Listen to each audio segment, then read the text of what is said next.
Nuestro principal interés es conservar y describir cuáles son las características de los ecosistemas que están presentes en la región de las altas montañas.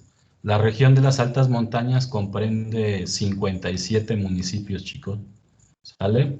Y justo en esta región de las montañas, pues hay una gran diversidad de recursos naturales, ¿no? que, que desconocemos en algunos aspectos y que apenas estamos haciendo investigaciones acerca de la biodiversidad que hay presente en esta región de las altas montañas. Entonces, miren tan variable o tan variante que son los ecosistemas que tenemos aquí en la región de las altas montañas. Tenemos desde bosques, selvas, uso agrícola, matorrales, pastizales, otros tipos de vegetación, cuerpos de agua, áreas sin vegetación aparente y áreas urbanas, ¿no? Entonces, chicos, esta es nuestra área de influencia, es nuestra zona donde nosotros podemos hacer investigaciones, podemos hacer estudios acerca de los ecosistemas y de la biodiversidad que está presente en esta región. Esta región, pues, no nada más es importante, pues, en términos de la vegetación y el uso de suelo que actualmente tenemos, sino también es una región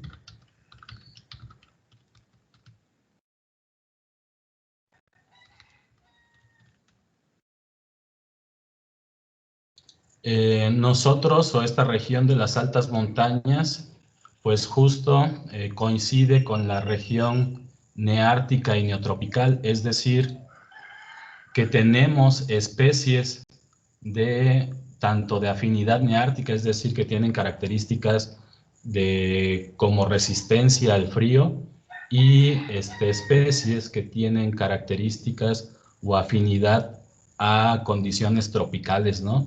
Entonces, más o menos la región de las altas montañas la tenemos por aquí, chicos.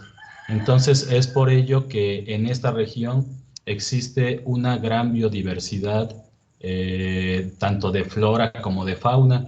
Y en este sentido, pues nosotros, la Facultad de Ciencias Biológicas, pues estamos interesados en conservar y estudiar estos recursos naturales que aún tenemos en la región.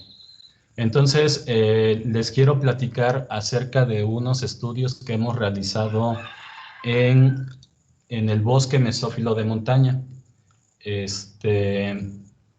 Aquí en esta plataforma de Google Earth, nosotros hemos hecho un mapa de la zona de donde hemos estado muestreando, hemos hecho diferentes investigaciones porque nos interesa, bien les digo, conocer cuál es la diversidad, en mi caso particular, en el caso de mamíferos y anfibios, mamíferos, aves, anfibios y reptiles.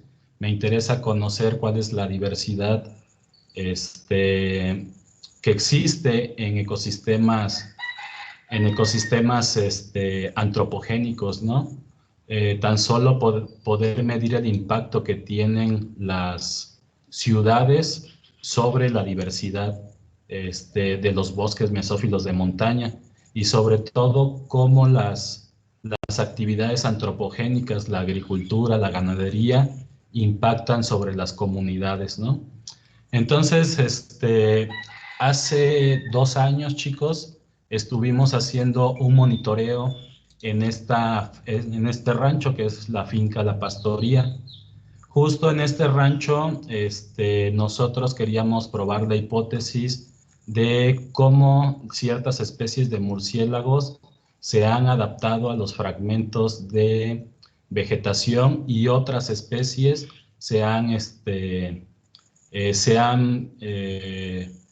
se han vuelto, pues, han tenido efectos negativos con sus poblaciones.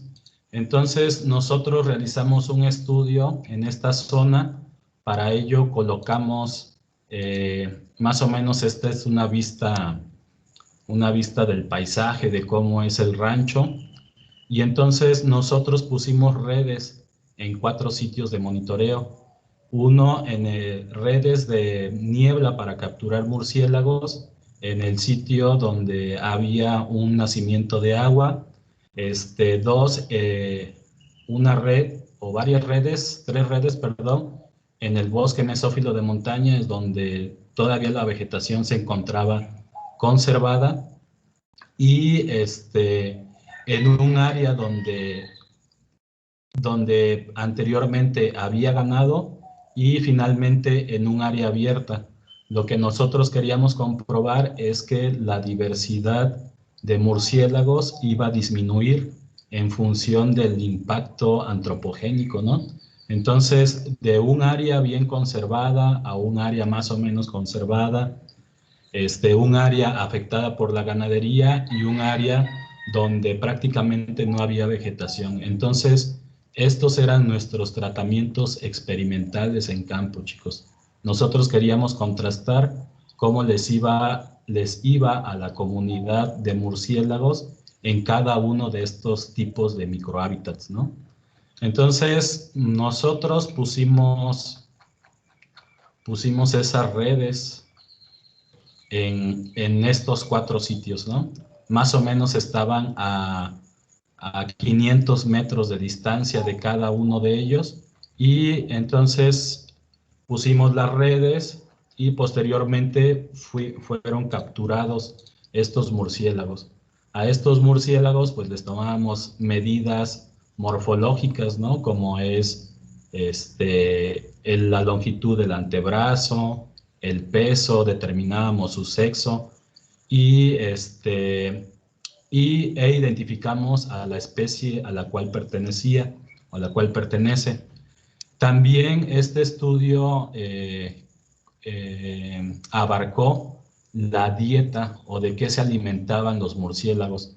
Entonces a los murciélagos los depositábamos en bolsas de manta, y también una vez que los murciélagos están dentro de las bolsas, se excretan dentro de la bolsa, y entonces tomamos sus excretas, y en el laboratorio de la facultad pudimos analizar el contenido de las excretas, y entonces pudimos darnos cuenta de las semillas que contenían en sus excretas, ¿no? Entonces las pusimos a germinar, las puso a germinar mi estudiante. Esta es una tesis de mi estudiante Morelia. Puso a germinar las semillas, y entonces pudimos darnos cuenta pues a qué especie pertenecen las semillas de las plantas que consumen los murciélagos, ¿no? Entonces nuestra idea pues era conocer cuáles son esas especies de plantas que consumen los murciélagos, para posteriormente hacer programas de conservación, como pues sembrando bancos de semillas, bancos de plantas, de esas semillas que ya sabemos de las que se alimentan los murciélagos, y entonces el impacto de las actividades antropogénicas debido a la agricultura y a la ganadería podrían disminuir sobre la comunidad de murciélagos. Entonces, sembrar, por ejemplo, plantas de las que se alimentan los murciélagos en los bordes de los bosques ayudaría a las poblaciones de murciélagos a que tengan alimento, y éstas no sufran por andar buscando alimento en áreas más largas, ¿no? Porque imagínense el gasto energético que tiene una hembra murciélago que tenga una cueva por acá, ¿no? Y que tenga que alimentar a 2 crías, y además alimentarse a ella misma, ¿no? Tiene que volar hacia acá, y que resulte que de un día para otro su sitio de forrajeo pues ha sido talado, pues entonces va a tener que gastar más energía para volar y buscar más recursos, y que pueda alimentar a sus crías, ¿no? Porque solamente las hembras tienen cierto tiempo para poder ir a alimentarse y regresar, porque no pueden descuidar mucho tiempo a sus crías, ¿no? Entonces, chicos, aquí en este estudio se registraron 16 A ver, permíteme. Se registraron 525 individuos de 16 especies de murciélagos, ¿no?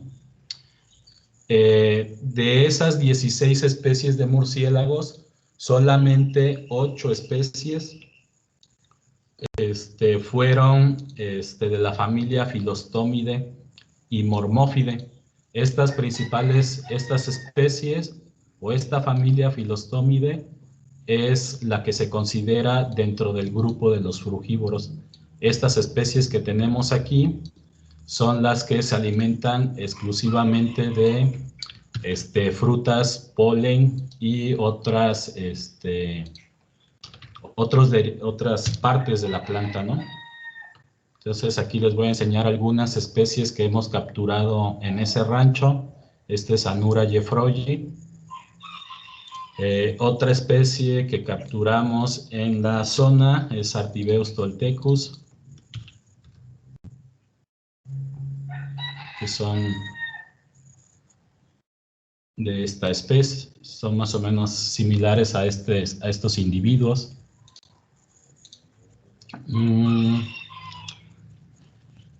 Esta especie Carolia sowelli son de las especies más comunes en los bosques mesófilos. De hecho, fue de las especies que tuvo un mayor número de individuos, ¿no? De acuerdo con la tesis de Morelia, Anura jeffroyi fueron de los individuos que más capturamos. Capturamos 131 individuos de murciélagos. De Carolia perspicillata, de esta especie, capturamos 101 individuos. De Sturnira ludovici, 100 individuos. Y así de las diferentes especies, fuimos capturando diferentes individuos. Entonces, ¿a qué nos lleva esto, chicos? Pues sobre todo a comprender cómo es que las especies tienen cierto comportamiento o cómo las especies se adaptan a las condiciones que el hábitat ofrece, ¿no? Entonces, miren, por ejemplo, el sitio 1, si bien recuerdan, era uno de los sitios con mayor estado de conservación. Entonces, resulta que la especie Carolia perspicillata estuvo más asociado a los sitios con mayor conservación. Pero, por ejemplo, Sturnira ludovici y Sturnira lilium estuvieron más asociados, ahora sí que estuvieron presentes tanto en el sitio 1 como en el sitio 2 como en el sitio 4, ¿no? Entonces, estas dos especies son más tolerantes a las condiciones antropogénicas. Recuerden que el sitio 3 era uno de los sitios donde había ganadería. Por aquí es el sitio número 3, era uno de los sitios donde históricamente había ganadería. Y el sitio 4 lo teníamos más o menos por esta zona, que no había prácticamente vegetación, ¿no? Entonces, a estas especies, digamos que se ven favorecidas, entre comillas, se ven favorecidas, más bien se adaptaron a las condiciones de los sitios con mayor perturbación, aunque también tienen presencia en los sitios de conservación. Pero, por ejemplo, veamos a esta especie Anura jeffroyi, que únicamente la capturamos en el sitio número 2, el sitio donde está presente el bosque mesófilo de montaña, ¿sale? Donde tenemos una área conservada de vegetación original de bosque mesófilo de montaña. Es decir, que esta especie, Anura jeffroyi, depende totalmente del bosque mesófilo de montaña, ¿sí? Si se llega a deforestar el bosque mesófilo de montaña, pues entonces esta especie, Anura jeffroyi, estaría en riesgo de extinción, ¿no? Porque ya no tendría un hábitat para sobrevivir, porque si bien nuestros datos nos indican que esta especie está única y exclusivamente en el bosque mesófilo de montaña. Por aquí hay una foto de Anura jeffroyi que capturamos, que es de las que tiene polen en la cabeza. Esta es una especie de Anura jeffroyi. ¿Dudas hasta aquí, chicos? ¿Dudas con este estudio de lo que hicimos, de cómo lo fuimos haciendo? Así. No, profe.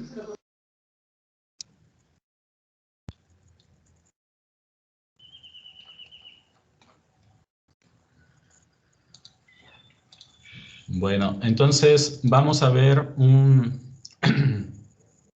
vamos a ver el video de los bosques nublados y ahorita les voy a mostrar otro estudio que realizamos en bosques nublados también en Huatusco, Veracruz. Entonces vamos a ver el video.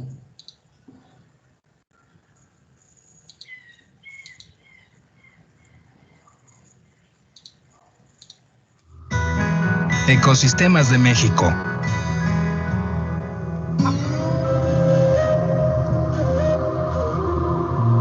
Nubes con aroma de café. Bosques nublados. Los bosques nublados, también conocidos como bosques mesófilos de montaña, son un ecosistema muy restringido en México. Ocupan menos del 1% del país y la mayor parte del año están inmersos en neblina o nubes bajas con lluvias abundantes.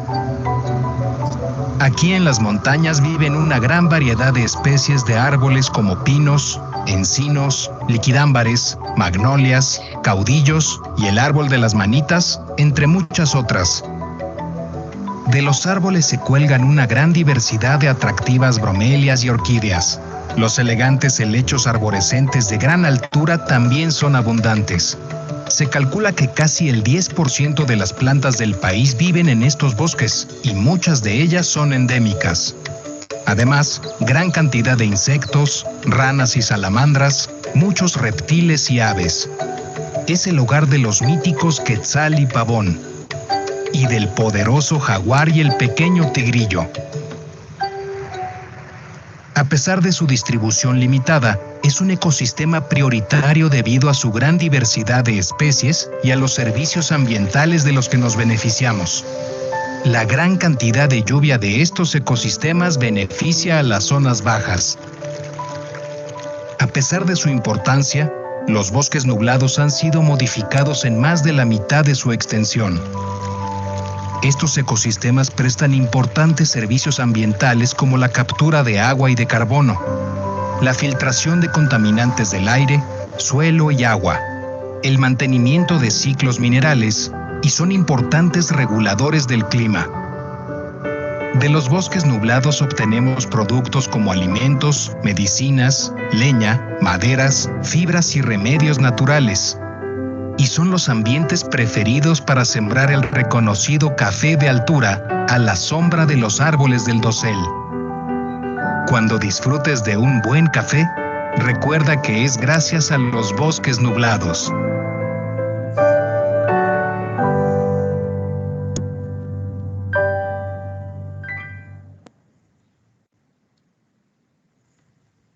Pues sí, chicos, entonces les decía que ahí nosotros en la facultad hemos hecho varios estudios justo en este, pues, rancho, porque es básicamente nuestro laboratorio de campo, chicos. Entonces este rancho se presta es un escenario porque tiene diferentes condiciones ecológicas y nos permite hacer estudios para comprender cómo las comunidades biológicas, en este caso las comunidades de mamíferos que estamos estudiando, pues nos dan información acerca de la salud de los ecosistemas. Les quiero también platicar acerca de la tesis de un estudiante que realizamos ahí en este mismo bosque, la bióloga Judith Ramos Ismatlagua. Con ella hicimos un estudio en este bosque mesófilo de montaña, en esta región, en este rancho. Todas las fotografías que ven aquí fueron tomadas con fototrampas establecidas bajo un sistema de monitoreo. Encontramos armadillos, ardillas, zorrillos. Este es el rancho, la finca Pastoría, que es el mismo que tenemos aquí en Google Earth. Aquí está la alumna Judith poniendo las cámaras trampa. Para ello hay una metodología, chicos, que debemos de seguir. Hay manuales que podemos utilizar, como por ejemplo el de Díaz y Payán 2012, o también está el de Chávez y colaboradores, que es sobre el diseño del muestreo del jaguar. Y bueno, ahí nos indican cómo podemos establecer o digamos que las características principales para poder establecer las cámaras trampas, ¿no? Por ejemplo, que las cámaras estén a una altura no mayor a 50 centímetros del suelo y con orientación de norte hacia sur, porque así evitamos que los rayos del sol le peguen directamente a la cámara y entonces cuando tome la fotografía pues en realidad sale en blanco. También las cámaras trampa pues deben de estar alejadas entre 350 a 500 metros de distancia entre una cámara y otra, ¿no? Esto para que no se cuenten dos veces a las especies que pasan, ¿no? En un mismo tiempo. Entonces pusimos aproximadamente 14, 13 cámaras trampa.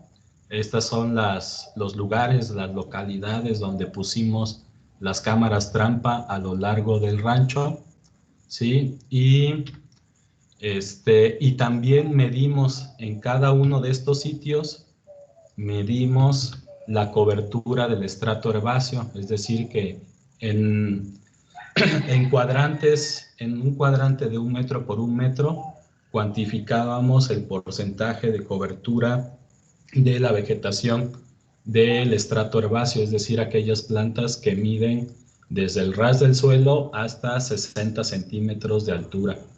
Luego, el estrato arbustivo, hacíamos cuadrantes de 5 por 5 metros y contábamos el porcentaje del estrato arbustivo que estaba dentro de esos cuadrantes. Y el estrato arbóreo, cuadrantes, aquí yo creo que se equivocó, cuadrantes de 10 metros por 10 metros.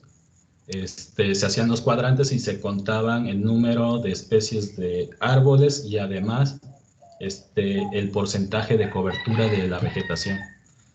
Bueno, ya cuando se tienen los datos de campo, ahora nuestra función como biólogos, pues también nos toca analizarlos, ordenarlos, clasificarlos, extraerlos y analizarlos, chicos. Entonces, el próximo viernes que tenemos clase, les voy a proporcionar bases de datos para que les enseñe a utilizar y a analizar estos datos que nosotros ya obtuvimos en campo y que ahora ustedes aprendan a analizar los datos, ¿no? Entonces yo les voy a enseñar los software para que ustedes aprendan cómo hacer un análisis de la comunidad utilizando, pues, datos, ¿no? Entonces, chicos, para el próximo viernes, por favor, todos con su computadora, no se va a instalar ningún programa porque todos los programas que vamos a utilizar son en línea, trabajan con un servidor y nosotros subimos la información, el servidor procesa la información y nos da los resultados, ¿no? Entonces, recuerden el próximo viernes con su computadora. Entonces, después analizamos todas las fotografías. En cada una se obtiene el horario, la fecha, los grados de temperatura que había en el ambiente. Y eso nos permite conocer esa riqueza de mamíferos, ¿no? En el caso, aquí tenemos algunas especies raras y que se encuentran en peligro de extinción, como Leopardus wadey, como Felis jaguarundi, y el oso hormiguero, ¿no? El oso hormiguero, que es Tamandúa mexicana. Entonces, ¿qué tipo de análisis hacemos, chicos? ¿Cómo analizamos a una comunidad? A una comunidad, en este caso, de mamíferos, ¿no? Entonces, cuantificamos el número de especies en cada uno de los sitios de monitoreo o en cada uno de las estaciones o las cámaras trampa, ¿no? Entonces, por ejemplo, en la cámara 1, pues se registró una mayor riqueza de especies. Vamos a ver dónde está la cámara 1. Que la cámara 1 debe de estar aquí, justo en esta zona donde existe mayor cobertura de vegetación, donde se encuentra presente el bosque mesófilo de montaña. Entonces ya por ahí nos está indicando que hay una mayor riqueza de especies. Al haber un mayor número de especies, el ecosistema nos habla de que hay suficientes recursos para mantener poblaciones viables en este caso, de mamíferos, ¿no? Luego también hacemos representaciones gráficas, chicos, de cuántos días se tardó o tardamos en poder registrar con las fototrampas a las especies de mamíferos. Entonces, por ejemplo, miren, a los tlacuaches, Didelphis marsupialis, Procyon lotor, que es el mapache, Mustela frenata, que es la Mustela frenata, Sciurus aerogastes, que son ardillas. Se tardaron 6 días, ¿no? 6 días para los tlacuaches, 6 días para Procyon lotor, y para registrar Leopardus wadii nos tardamos casi 2,367 días trampa, ¿no? Entonces, debido a que las poblaciones de Leopardus wadii son muy bajas, es por eso que es difícil registrar estas especies, ¿no? Puma jaguarundi, que es la especie que tenemos aquí, pues son especies muy esquivas y a veces no pasan por enfrente de las cámaras trampa, y por ello es que tardamos días o esfuerzos de días trampa para poderla registrar. También, chicos, estimamos curvas de rango abundancia para poder ver cómo les va a las especies en términos de abundancia en los diferentes sitios de monitoreo, ¿no? Entonces, aquí nos permite ver, por ejemplo, en la cámara 1, cuáles fueron las especies que estuvieron presentes, ¿sale? Para la cámara 1, para la cámara 2, para la cámara 3, para todas las cámaras que registramos, ¿no? Que estuvimos monitoreando. Entonces, aquí nos permite ver de manera esquemática cómo la comunidad de mamíferos está representada en sus diferentes tipos de microhábitats, ¿no? Por ejemplo, aquí en esta zona, en esta área de muestreo, pues hay una mayor diversidad y hay más especies porque es la zona más conservada, ¿no? En comparación, por ejemplo, con la cámara 4, donde nada más hay armadillos y ardillas grises, ardilla gris. O, por ejemplo, donde está la zorra gris y los coyotes. La zorra gris y los coyotes nos hablan de ecosistemas fragmentados, ecosistemas que se encuentran bajo cierta perturbación, porque la zorra gris y los coyotes se ven favorecidos con esos ambientes perturbados, ¿no?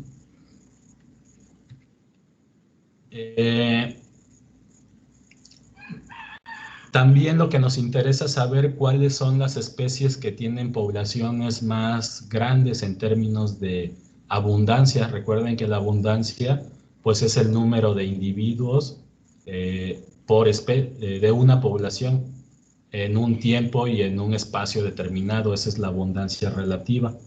Entonces, miren, por ejemplo, Urocyon cinereo argenteus, que es la zorra gris, es una de las especies que tuvo una población mucho más grande, ¿no? Casi tuvimos 43 registros con las cámaras trampa. ¿De qué nos habla que haya, pues, muchos zorros en esta zona?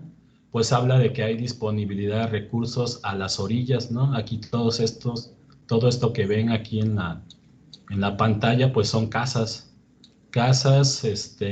donde habita gente, que tienen gallinas, que tienen pollos, y entonces pues los zorros van, los coyotes van, cazan y vienen y se refugian al bosque, ¿no?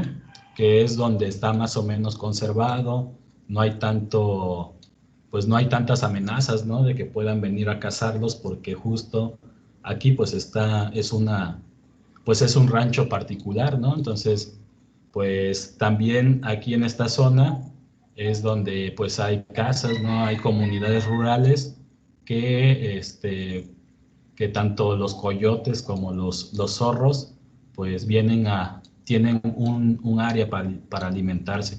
Entonces está rodeado este fragmento de bosque mesófilo por una matriz antropogénica, es decir, una matriz de diferentes coberturas de vegetación, de diferentes coberturas antropogénicas, y pues bueno, esos son los indicadores de abundancia relativa que nos dan las comunidades para poder entender cómo está respondiendo el ecosistema a todas las perturbaciones que tiene, ¿no? Y ahora miren, chicos, cómo les va si queremos hacer un programa de conservación de esta comunidad de mamíferos. Recuerden que en metodología nosotros también medimos la cobertura de la vegetación, lo medimos en porcentaje. Y entonces, si nosotros queremos hacer un programa de reforestación para conservar a esta comunidad de mamíferos, nosotros probamos que cuando existe más cobertura herbácea, es decir, hierbas que van desde 0 hasta 60 centímetros, todas las plantas herbáceas, va a haber una mayor riqueza de especies, es decir, que los mamíferos dependen prácticamente de la cobertura herbácea, ¿sí? Dependen de esa vegetación para poder sobrevivir, donde encuentran recursos, donde encuentran alimento disponible, donde encuentran rutas de escape ante otros depredadores. Y también, bueno, esta línea que ven acá, chicos, significa que es una relación positiva entre el porcentaje de cobertura y la riqueza de especies, ¿no? Entonces, conforme se incrementa el porcentaje de cobertura, también vimos o también se observa que existe un incremento en el número de especies, ¿no? Entonces, esta cobertura herbácea, en términos de refugio, en términos de presencia de las comunidades de mamíferos, pues es indicador de que dependen totalmente de ella. Entonces, pues podemos hacer un programa de reforestación para poder establecer senderos o poder establecer corredores biológicos, por ejemplo, en esta zona, para que los mamíferos puedan cruzar de un sitio a otro, y entonces esos corredores biológicos pues sirvan de puente para que los mamíferos pues tengan mayor disponibilidad de espacio y mayor cobertura donde se puedan proteger, ¿no? Entonces también pasa algo similar con la cobertura arbustiva. Recuerden que los arbustos van desde el ras del suelo hasta aproximadamente 1,20 m, 1,60 m, depende de qué autor se refieran, pero aquí nosotros consideramos la altura de 1,50 m, 1,60 m aproximadamente a todos aquellos que eran arbustos, ¿no? Entonces, parece ser que a algunas especies pues no les interesa mucho la cobertura arbustiva, ¿no? Entonces, independientemente de las especies, de la cobertura, del porcentaje de cobertura arbustiva, algunas especies les va a beneficiar, a unas no les va a importar que haya cobertura arbustiva, pero a otras sí les va a ser muy importante que haya suficiente cobertura arbustiva. Estas especies pues pueden ser aquellos mamíferos de mayor tamaño, ¿no? Que requieren, pues, protegerse de amenazas externas, ¿no? Sabemos que si hay vegetación, pues, un tepezcuincle, un acuaqueche o cualquier mamífero, pues puede pasar desapercibido cuando está esa cobertura arbustiva que lo protege, ¿no? De otros depredadores. No, pero miren, resulta que el estrato arbóreo, es decir, todos los árboles, pues prácticamente no tienen alguna dependencia, esa riqueza de especies, ¿no? Entonces, riqueza de especies es el número de especies que registramos en cada una de las coberturas. Entonces, esta línea, pues prácticamente está horizontal, quiere decir que no hay un efecto positivo o correlativo con respecto al porcentaje de cobertura y la riqueza de especies, ¿no? Entonces, para eso, chicos, nos sirve estudiar a la comunidad de mamíferos para conocer cómo se encuentra estructurada esa comunidad en términos de las poblaciones y sus abundancias relativas, cómo les va en términos biológicos, en términos de la conservación de su hábitat a esa comunidad de mamíferos y qué estrato de la vegetación es importante para conservarla y cómo nosotros como biólogos podemos hacer propuestas para hacer corredores biológicos, para conectar esas áreas con mayor vegetación, ¿no? Y que sirvan como puente, y eso permita pues una conectividad entre las poblaciones, entre los diferentes recursos bióticos que existen en este ecosistema, ¿no?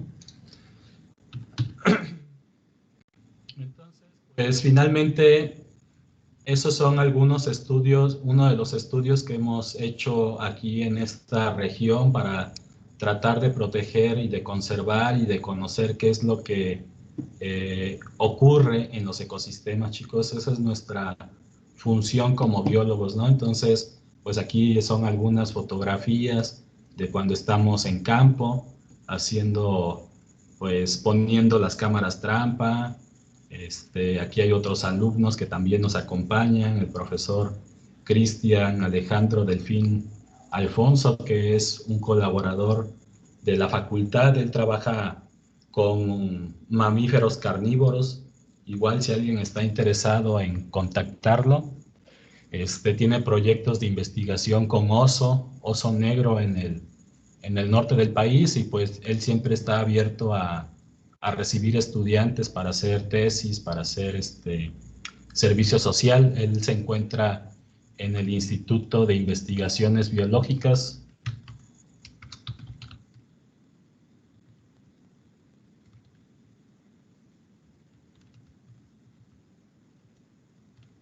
de la UB.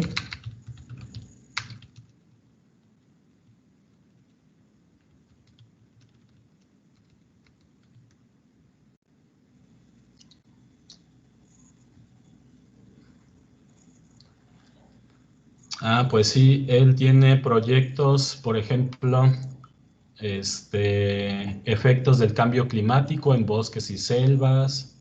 Por ejemplo, también tiene biodiversidad y mitigación del cambio climático, modelos espacialmente explícitos aplicados a la conservación de vertebrados terrestres. Y bueno, les paso sus datos por si ahí alguien quiere contactarlo, o a través de mí también podemos contactarlo, chicos. Si quieren hacer, les digo, tesis, desde ahorita ya ustedes pueden empezar a hacer su tesis, ¿no? Pues ya van en cuarto. Yo empecé en quinto semestre cuando estaba estudiando biología ahí en la facultad. Entonces, desde quinto semestre, cuando yo ya iba en octavo, ya había terminado mi tesis, ¿no? Entonces ya nada más fue presentarme, terminar los créditos y presentarme.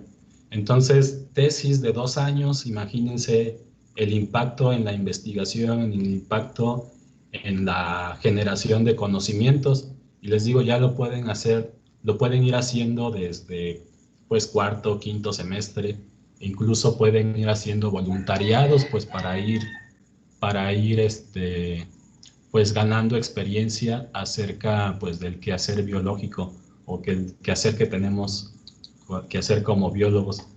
También miren chicos, aquí en el Instituto de Investigaciones Biológicas, que es de la UB, también pueden hacer movilidad, pueden hacer, pues sí, movilidad. Recuerden que con su tutor tienen que ver todos esos programas de apoyos, programas de becas, programas de movilidad, estancias de investigación, para que puedan ustedes pues retroalimentar esa formación como biólogos.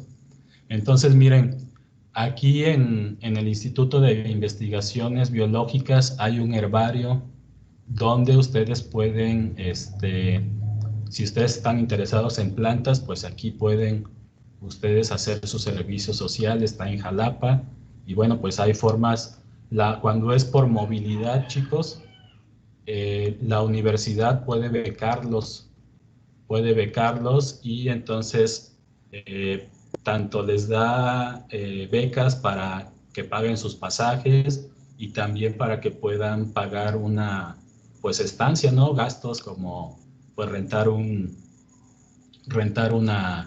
un lugar donde vivir, comer, y entonces pues hay que aprovechar, ¿no?, esas becas que tiene la universidad. También está la colección mastozoológica, chicos, que está en construcción, pero bueno, la página está en construcción. Sin embargo, nosotros enviamos las fotocapturas de los mamíferos a esta colección de mastozoológica, y entonces antes las colecciones tenían a los individuos disecados, ¿no? Disecados así, como un ejemplar. Ahora ya la tecnología está cambiando. Ahora las colecciones biológicas son en formato digital, y la forma de cómo nutrir estas bases de datos es a través de las fotocapturas que hacemos en campo, ¿no? Y a ver si la colección herpetológica está en construcción, también está en construcción, ¿no? Pero bueno, son opciones que ustedes pueden tener para ampliar sus conocimientos en otras áreas relacionadas a las comunidades y los ecosistemas, ¿vale? ¿Dudas, chicos, con este estudio de mamíferos medianos?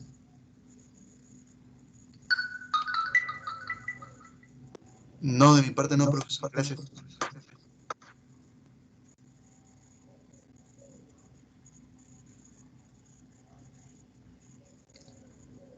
¿Alguien más, chicos? ¿Dudas? No, profe. No, profesor. Bueno, a ver, entonces.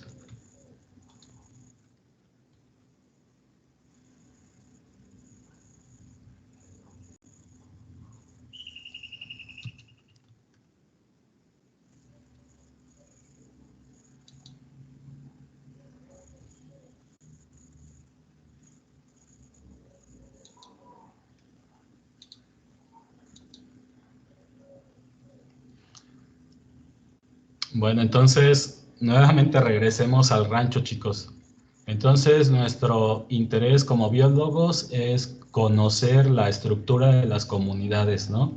Y una comunidad, pues puede ser una comunidad de mamíferos medianos, una comunidad de murciélagos, que ya vimos el caso, y también estudiamos a la comunidad de anfibios y reptiles en este ecosistema de la finca La Pastoría, ¿no? Entonces, les voy a presentar un catálogo que desarrollamos con un alumno,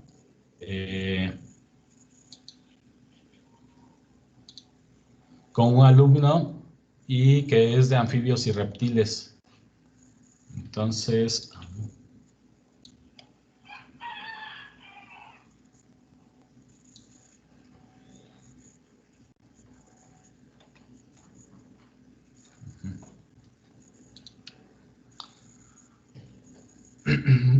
miren, estas son algunas especies que se encontraron a través de un muestreo Les iba a comentar, estas líneas en blanco que aparecen aquí, son los transectos. Son los transectos que trazamos. Son transectos que trazamos de más o menos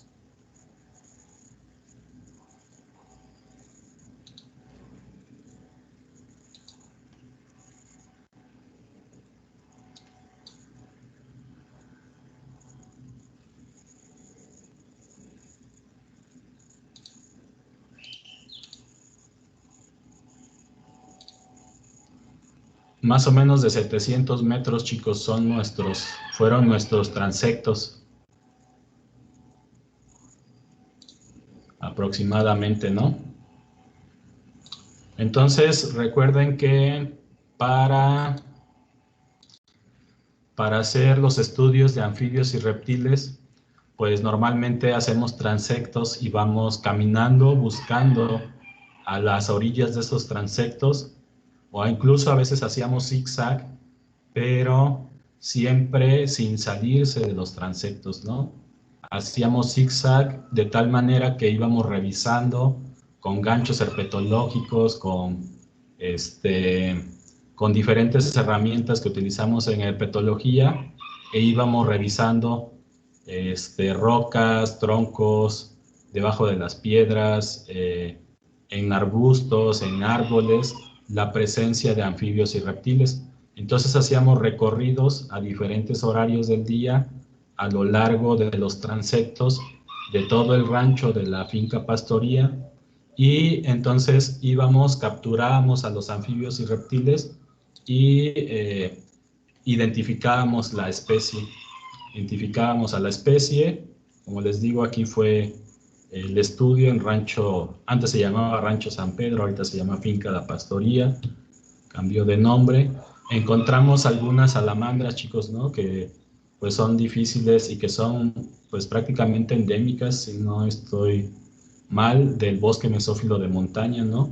Como estas especies de salamandra que se registraron en ese sitio, que son de la familia Pletodontidae, ¿no? Esta especie, por ejemplo, se encuentra sujeta a protección especial y su nombre científico es Bolitoglossa rufescens. También encontramos esta salamandrita, ¿no? Que está bien chistosa, está bien preciosa. Es una especie amenazada, se encuentra en peligro crítico. Es una especie endémica de México y pues todas son especies inofensivas, ¿no? Su nombre científico es Parvimolge townsendii.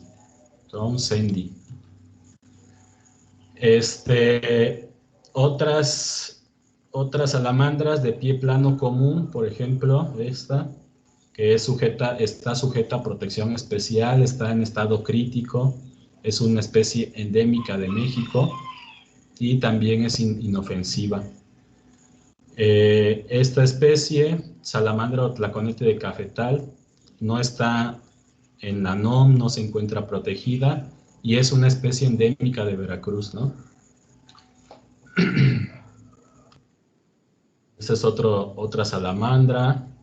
Entre sapos y ranas y sapos, encontramos las famosas Rheogylas myotympano, que son las ranitas de los bosques. Los sapos comunes como Incilius baliceps, Craugastur pygmeus, algunas otras Craugastur mexicanos, que también están sujetas a protección especial, están vulnerables, por ejemplo esta, Craugastur rhodophyes, Rheogyla myotympano, ¿no? Que son especies que son endémicas de México. Otras especies que también colectábamos pues son las Agalicnis moreleti, Esmilisca baulini, Calaragila, Eleuterodactylus, las litobates y algunas lagartijas, ¿no? Como son los Anolis tropidonotus, A lo mejor la mayoría ha visto estas especies que les llaman perritos palanca, que no tienen nada que ver con las serpientes que se les llaman palancas y son inofensivas, no tienen veneno ni nada por el estilo.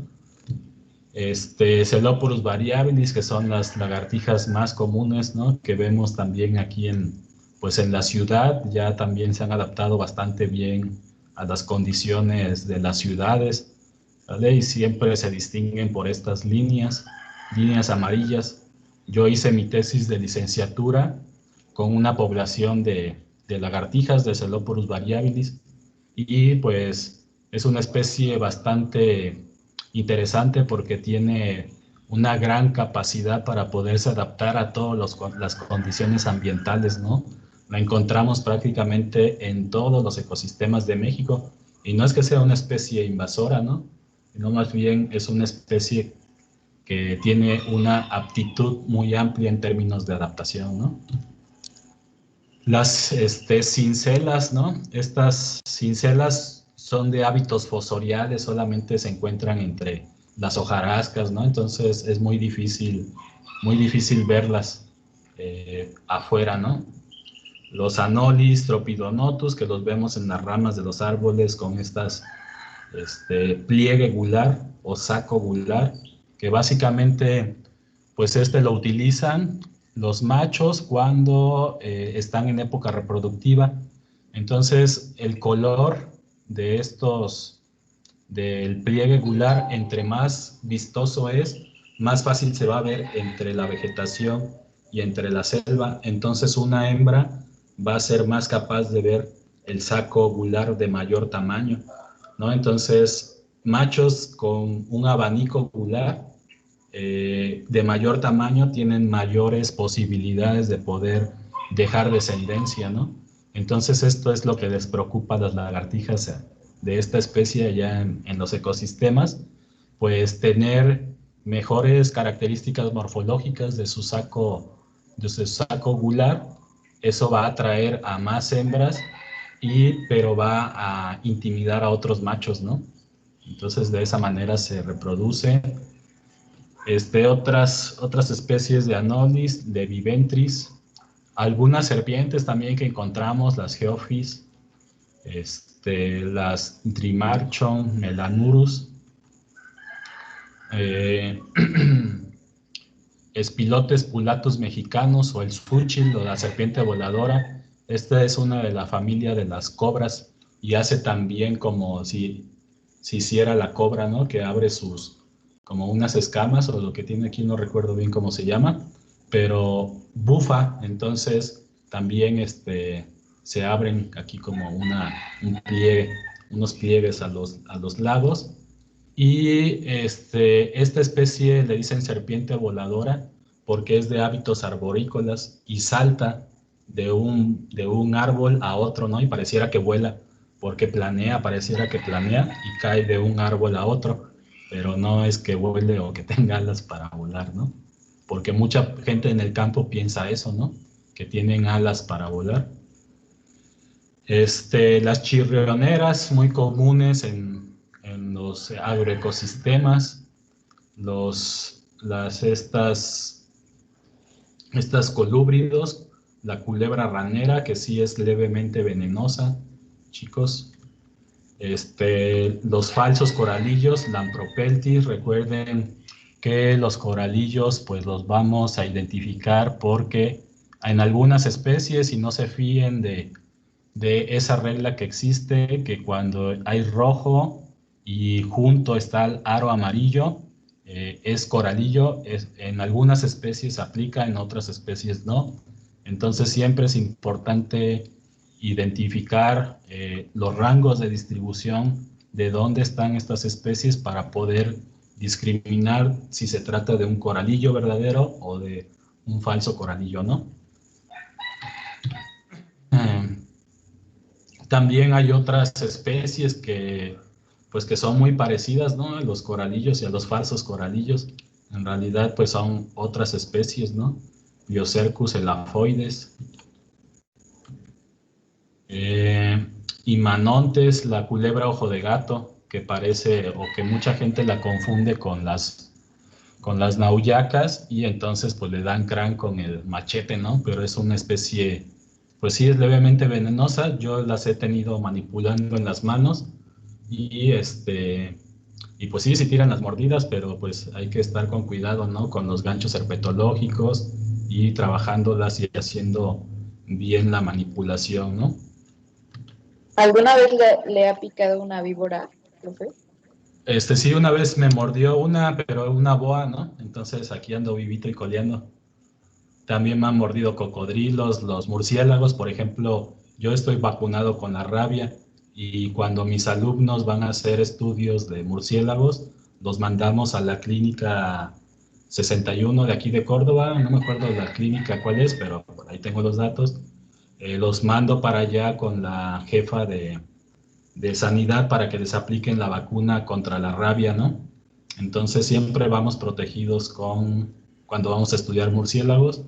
Y con las serpientes yo no soy mucho de estar manipulándolas, ¿no? Porque, pues además de que se les genera mucho estrés, las serpientes nunca, pues, sobre todo en vida silvestre, nunca han sentido, pues, la mano de una persona. Imagínense que han de sentir, pues, una serpiente, ¿no? Entonces, lo que yo siempre procuro y les enseño a mis alumnos es de que, pues sí, las utilicen con los ganchos herpetológicos.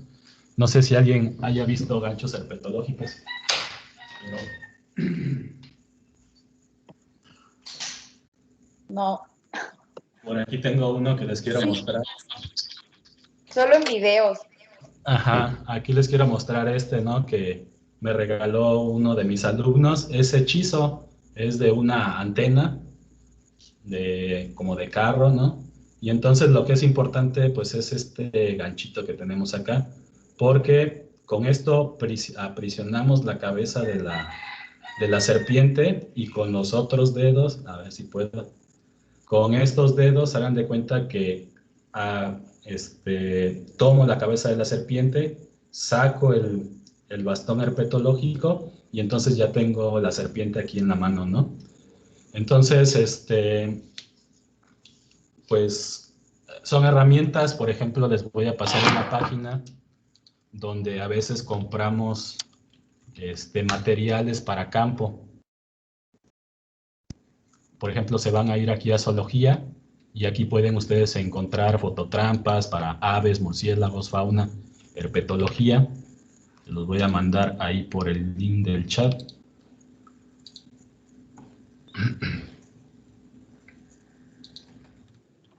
Pero, o sea que la boa lo mordió porque la estaba agarrando o así iba caminando y lo mordió. Eso fue allá en la facultad. Eso fue allá en la facultad cuando era estudiante. Entonces, ahí en el bioterio teníamos unas boas que teníamos que sacar a solear cada 3 o 4 días para que, pues para que recibieran los rayos del sol, porque requieren, obviamente son reptiles y requieren estarlas asoleando. Y en eso estaba con uno de mis compañeros y pues era una boa como de 4 o 5 metros y pues sí estaba más o menos ruda. Y más o menos mi amigo se le soltó y yo la tenía en la cabeza, pero como entre los dos no pudimos maniobrar y entonces más o menos me agarró como por aquí esta parte, pero no con toda la boca, sino más bien con los dientecillos y paso no me la podía quitar, ¿no? Porque pues aprietan y ya no sueltan tan fácil, ¿no? Y entonces ya lo bueno que llegó otro compañero y ya como que le abrieron la boca y ya saqué mi mano y así, ¿no? Pero sí, en campo normalmente, además de llevar los equipos, utilizamos guantes, por ejemplo, ¿no? Existen también este tipo de bolsas herpetológicas, contenedores para serpientes, ¿no? Así es que, pues obviamente de eso depende de qué tanto dinero tengamos para poder comprar este tipo de materiales, ¿no? Porque pues a veces pues no existen los recursos, ¿no? Y nos vamos a la mexicana directamente con la mano, ¿no? Y pues ahí les esquivamos las serpientes, ¿no? Pero bueno, son algunos de los tips que les puedo dar, chicos, para que ustedes cuando pues vayan a campo, pues más o menos sepan de qué se trata, ¿no? Y cómo lo podemos hacer ya estando allá. Por ejemplo, para identificar a las especies, pues tenemos este manual. Una vez que tengamos a la especie en la mano, pues necesitamos contar las escamas, necesitamos seguir esta guía de campo, que nos dice, bueno, pues si tiene tantas escamas, pertenece a tal especie. Si tiene tales, cierto número de, cierta longitud, pues, o cierto diámetro, ciertas características, pues entonces pertenece a tal especie, ¿no? Ahí escuché que me hablaban.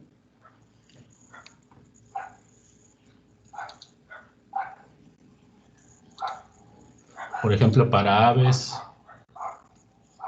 existen redes, ¿no? Entomológicas, redes para murciélagos.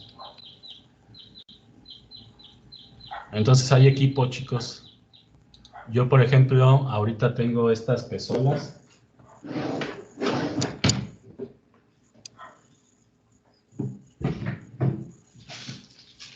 Esas pezolas que están ahí, que las ocupo para, pues, para medir los anfibios y los reptiles o cualquier organismo en campo, ¿no? Entonces tengo mi pezola, más o menos aquí así, y entonces ya pongo pues una bolsita, por ejemplo, si es murciélago, pongo de estas bolsitas de manta, bolsas de manta que ocupamos, meto al murciélago y entonces descuento cuánto pesa la bolsa, que en este caso pesa 5 gramos. Entonces supongamos que pesa el murciélago 20 gramos, menos 5, pues ya entonces anoto que el murciélago pesa 15 gramos, ¿no? Y así lo vamos haciendo, chicos. Bueno, ¿sí? No digo que, wow, está chida. Sí, sí, sí. Pues ojalá se nos dé la oportunidad ya para salir, ¿no? Ay, sí, deberíamos. Sí, Porque así está, pues está padre, pero pues está aburrido, no hay acción. así es, efectivamente. Sí, pues a ver, vamos a ver cómo evoluciona esto de la pandemia y pues al menos una salida a campo antes de que termine el periodo en grupitos, lo hacemos, ¿no? Bueno, chicos, pues yo creo que hasta aquí la dejamos el día de hoy. ¿Dudas? De mi parte no, profesor.